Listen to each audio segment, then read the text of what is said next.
E aí pessoal, tudo bem com vocês? Bem-vindos aqui de volta ao canal do Cabo Lane. Nessa videoaula vamos ler e tentar fazer essas questões aqui de humanidades. Vamos ver se eu ainda lembro alguma coisa, hein?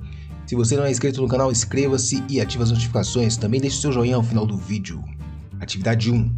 Observe a imagem abaixo. Conquista do Império Azteca. Olha aí, ó. Deve ser os espanhóis aqui matando todo mundo. Eita, nós... Enciclopédia, não sei das contas aí. Essa imagem aborda qual aspecto da colonização europeia durante o século XVI? Estabilidade nas relações diplomáticas entre europeus e indígenas. Intenção pacificadora dos dominadores europeus sobre os indígenas. Proposta catequizadora dos dominadores europeus para os indígenas. Representação de uma suposta superioridade política e cultural dos europeus. Bom, o que temos aqui? Parece essas cruzadas, né? Parece essas cruzadas aqui, esse negócio aqui. Eu vou de proposta de catequizadora dos dominadores europeus para com os indígenas. Estabilidade não é.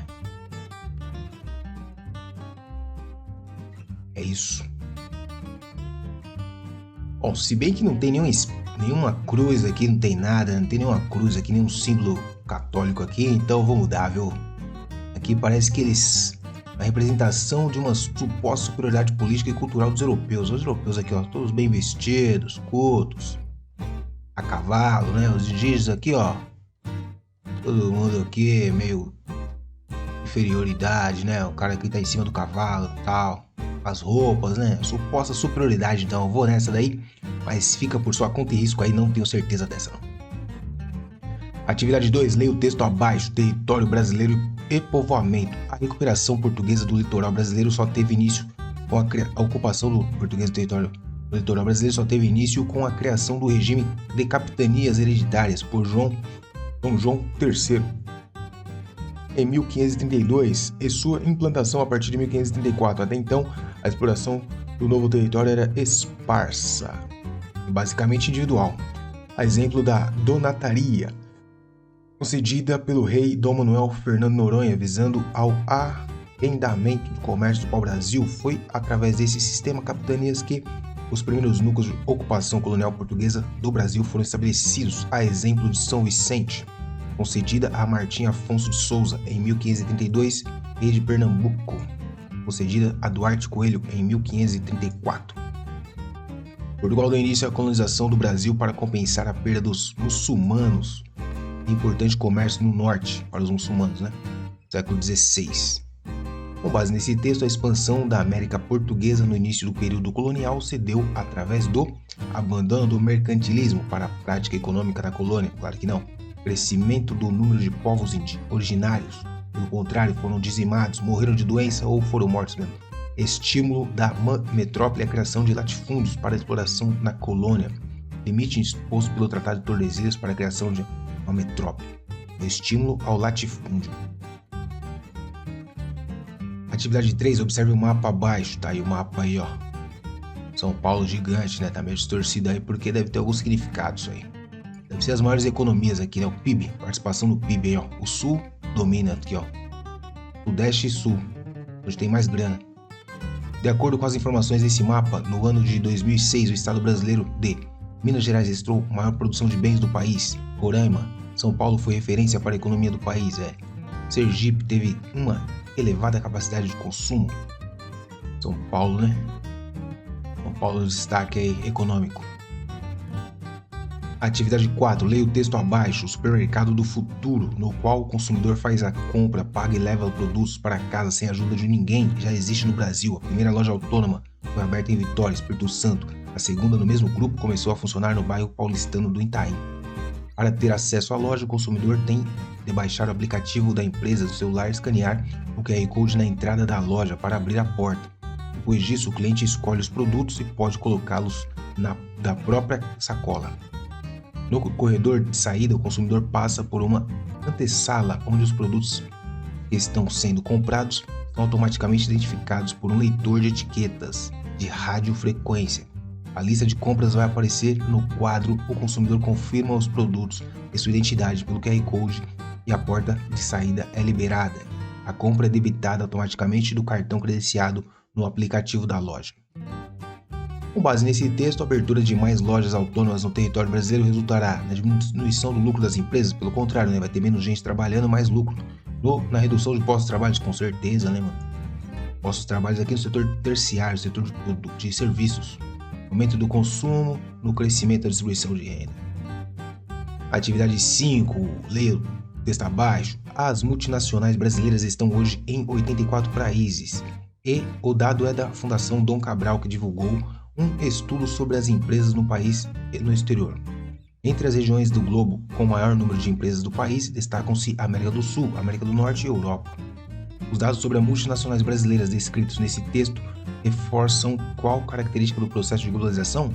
Ampliação das relações econômicas, aumento do protecionismo comercial, expansão da disseminação da informação, fortalecimento dos blocos econômicos. Ampliação das relações econômicas, eu diria, viu? Aumento do protecionismo não, expansão da disseminação de informação, fortalecimento dos blocos econômicos. Blocos econômicos, ampliação das relações econômicas. Eu vou de ampliação das relações econômicas, tá? Atividade 6, leia o texto abaixo. No dia 14, em Bois Caimã, sacerdote voodoo, líder, sei lá o que, profetizou a liderança de um levante libertador entre os escravos. Fato é que a revolução teve início naquele ano e em poucos dias mais de 100 mil escravos se levantaram e tomaram a província de Norte, liderados por esse cara aí. A revolução de São Domingos ficou marcada pela violência contra os donos de escravos.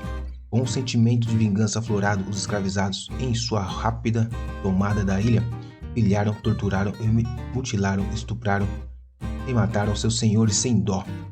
Mesmo que os brancos estivessem armados, pois já esperavam uma revolta, as proporções do levante impossibilitaram qualquer vitória dos colonizadores. Com base nesse texto, a Revolução Haitiana teve como protagonistas a monarquia francesa, a população negra, né? Lógico, né? Os caras não deram pra cima mesmo. Atividade 7, leia o texto abaixo. Fundação dos Estados Unidos. Em plena guerra, o segundo Congresso Continental foi formado em 10 de maio de 1775 sob a presidência de Samuel Huntington. O Congresso reuniria os pais fundadores do país, como Thomas Jefferson e Benjamin Franklin. Decidira por criar sua própria moeda e seu próprio exército, liderado por George Washington, veterano do exército britânico, e por fim, em 4 de julho de 1776, votaria pela independência, cuja declaração começa por algumas das mais belas palavras revolucionárias já escritas.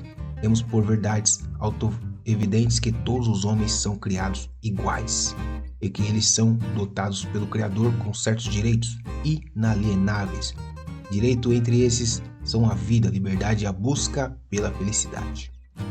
Com base nesse texto, os ideais que impulsionaram a independência dos Estados Unidos resultaram na criação de um Estado democrático, um governo parlamentarista, uma monarquia, uma teocracia, um Estado democrático. Atividade 8, observe o mapa abaixo. África. Umas numerações aí, afroasiática, Nilo, não sei das quantas. Esse mapa retrata que tipo de diversidade existente no continente africano? Espaçamento povoado, indo-europeia, austronésia, coisa, sei lá o que é isso aí, mano. Econômica, étnica, política, religiosa, vou de étnica, né, ó. Afroasiática, Nilo-saariana, Nigério-congolesa, Khoisan, Austronésia, indo-europeia, esparsamente povoado. Então é étnica, né? São os povos aí que habitam essa região.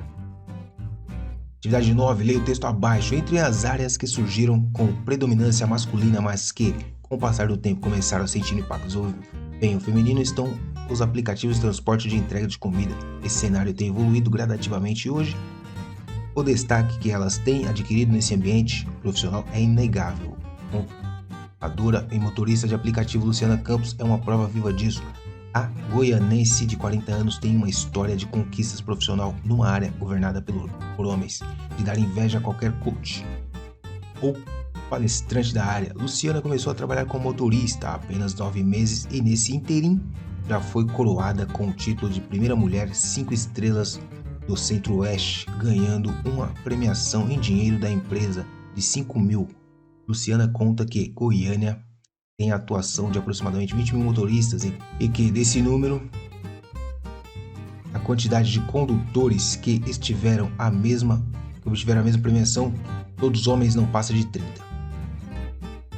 De acordo com esse texto aí, o desenvolvimento tecnológico do aplicativo possibilitou a conquista de novos direitos trabalhistas para as mulheres, diminuição das vagas de empregos destinadas aos homens, equidade salarial de gênero no ambiente profissional do terceiro setor, ruptura com a ideia de uma profissão restrita ao público masculino. De acordo com esse texto, o desenvolvimento tecnológico de aplicativos possibilitou... Bom, aqui estou na dúvida em equidade salarial de gênero no ambiente profissional do terceiro setor e ruptura com a ideia de uma profissão restrita ao público masculino. Motoristas, né? Vou ficar com isso daqui, ó, ruptura, tá? Mas equidade salarial, enfim, vou de ruptura. Leio os textos abaixo. O Brasil é um país de maior destaque quando o assunto é comércio exterior. Importamos e exportamos produtos por diversos países do mundo, principalmente itens como soja em grão, ou farelo, carne de frango e boi, açúcar e minério de ferro. China representa o principal destino das exportações brasileiras. Nos 10 primeiros meses de 2020, exportamos um total de 160 milhões. Oxi. Deu uma coisa errada aqui, mano. Que número é? Que número é esse aqui, velho? É dólar, mas aqui. Oxi. Hashtag 160, ponto e vírgula. Eu não entendi. Mas é muita grana, né? Soja, minérios, não sei das quantas, não sei o que lá. Esse importante parceiro comercial do Brasil também é responsável pela maior parte dos produtos que chegam... sei lá que moeda é essa aqui, cara. É dólar, né? Que número é esse? Eu não sei. 160,27 bilhões.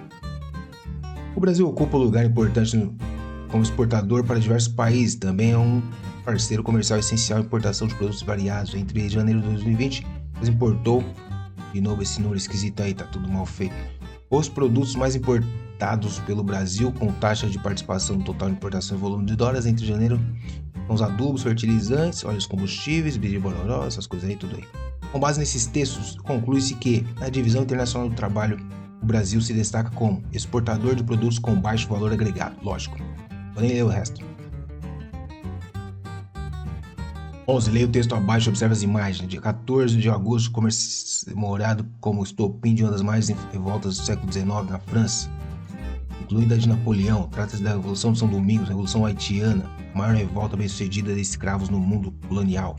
A colonização do Haiti começou com um massacre. Diferentemente do continente, a entrada europeia no Caribe resultou na extinção total das comunidades originárias. De lá, o que impulsionou desde cedo a integração do Haiti no tráfico atlântico de escravos. Essa violência fez ebulir no século XVIII, tal, isso aí. Batalha de São Domingos. Os caras lutando aí, ó. Olha o cara com a cabeça na mão aqui, ó. Ixi, mano. Com base nesse texto aí, nessa imagem, a Organização da Sociedade de Haiti, antes de sua emancipação, era orientada pela divisão de funções políticas, exploração de recursos naturais e mão de obra por meio da colonização europeia. Vou disso aqui, imposição linguística, relação de trocas econômicas nada a ver. Atividade 12, leia o texto abaixo. Em nome do Filho, a saga dos jesuítas. Meninos, os caras vieram no Brasil aí, catequizaram os índios aí, tudo aí. Com base nesse texto, o papel dos jesuítas ao lado da coroa portuguesa era de apoiar e colaborar com o processo de colonização, elaborar políticas para a atuação indígena no governo, incentivar a defesa da cultura indígena, reforçar a diversidade cultural na colonização. Apoiar, né? Colaborar com o processo de colonização. Atividade 13, leia o texto abaixo. Em dezembro de 1821 chegou a ordem instituindo o retorno de João Pedro para Portugal. A reação decorreu da criação do Clube de Resistência. Em janeiro de 1822, durante a ausência do Senado, um documento com mais de 8 mil assinaturas foi entregue a Dom Pedro. Esse documento exigia a permanência do príncipe regente no Brasil, a relação das cortes portuguesas, Biribororó, e a ordem lida por Maria Leopoldina convenceu da necessidade de rompimento com Portugal. Em 2 de setembro organizou-se uma sessão extraordinária, assinou uma declaração de independência e a enviou para Dom Pedro, que estava em viagem. Com base nesse texto, a declaração de emancipação política do Brasil é resultante da extinção da parceria econômica com os ingleses, da tensão entre autoridades políticas diante da expansão das ideias liberais no Brasil, do acerramento das disputas entre setores políticos do Brasil por privilégio de nobreza, rompimento da família real portuguesa com as nobrezas residentes no Brasil. Essa daqui eu não sei não, viu? Além disso, anunciavam-se o fim de uma série de medidas em vigor no Brasil e tidas pelos portugueses como privilégios. Opa! Já deu uma dica pra nós, hein? Privilégios de Dom Pedro eram acusados de traição. Quer dizer aqui, ó, rompimento da família real. Não, isso aqui, ó. Acirramento das disputas entre setores políticos do Brasil por privilégios de nobreza. Tensão entre autoridades políticas diante da expansão de ideias liberais. Extinção de autoridades políticas, né, mano? Mas aqui tá falando aqui de privilégios, né? De vigor, margem. Bom, vou deixar isso mesmo. O acirramento das disputas entre setores políticos do Brasil por privilégios de nobreza. Bom, vamos ficar por aqui então. Vejo vocês na parte 2 aí, com a correção dessa prova aqui, que eu nem sei, mano. Mas vamos fazer. Tamo junto, é nóis, falou. E aí, amiguinho, gostou do vídeo? Se você gostou, se você curtiu, quer aprender muito mais, se inscreve no canal, ativa as notificações e deixa o seu like. Também segue o professor lá no @procablan, tá certo? Ajuda o Pro. É nóis, tamo junto, até a próxima.